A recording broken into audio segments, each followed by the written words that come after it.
ஓம் முருகா போற்றி. ஓம் சரவண பவ. நாம் பள்ளத்தில் இருக்கிறோமே என்று நீ பதறக்கூடாது.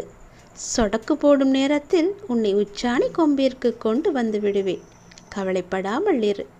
ஒரு பொருள் உனக்கு கிடைக்காவிட்டால் ஏன் கிடைக்கவில்லை, எதற்காக கிடைக்கவில்லை என்று யோசித்துப்பார். உன் எதிர்காலத்தை ஒப்பிட்டு யோசித்துப்பார்.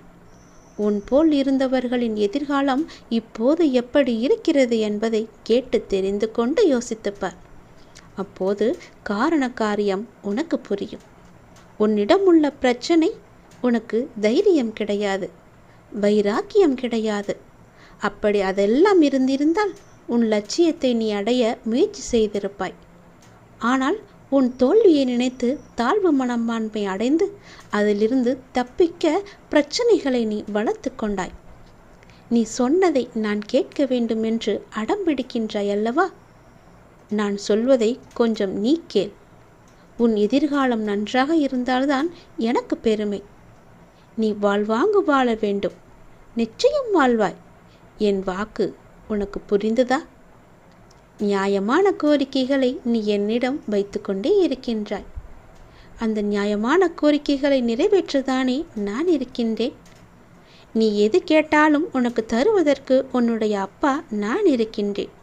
ஒரு நொடி போதும், கண் இமைக்கும் நொடி போதும் உன் வாழ்க்கையை நல்லபடியாக மாற்ற. கவலைகளை நினைத்து நீ கலங்குவதால் என்னிடமிருந்து எப்போதுமே தூரமாகிக் கொண்டே இருக்கிறாய். அந்த கவலைகளையெல்லாம் உன் மனதில் நீ சுமந்து கொண்டிருக்காதே. உன் கவலைகளை சுமக்க உன் அப்பா நான் இருக்கின்றேன். என் மீது உனக்கு நம்பிக்கை இருந்தால் என்னால் உனக்கு எதுவுமே செய்ய முடியாது என்ற அவநம்பிக்கை அதிகமாக உனக்கு. அதனால் என் மீதான நம்பிக்கையை நீ அதிகம் வளர்த்துக்கொள். அவநம்பிக்கையை வேரோடு பிடுங்கி எறிந்து விடு.